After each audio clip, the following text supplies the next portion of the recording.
biggest reasons for LGBTQ. That's one of the biggest reasons for LGBTQ.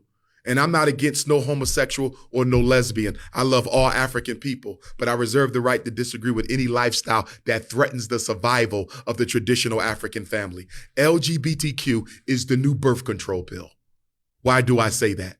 2 men cannot reproduce. 2 women cannot reproduce. And now they're even transgenderizing our children. Do you know what that means? They're manipulating and indoctrinating African children to undergo sexual surgery so they'll never be able to reproduce again. When Dwayne Wade, whose son is now legally, had his birth certificate changed, he's legally a girl. Yeah. Hormone therapy. When he gets 30 years old and looks in the mirror and says, you know what?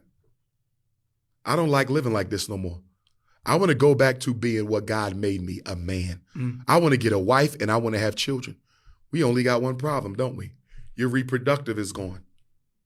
We got another problem. Your testosteronic levels are gone. Your ability to produce healthy seed is gone. There is no going back. We are not looking at this LGBTQ thing the way we should be looking at it. It is birth control and racial extermination. Why you think Kamala Harris is traveling throughout Africa, trying to convince African countries to legalize gay marriage? Why does America care how Africa chooses to run its society? What do you care about marriage in Africa?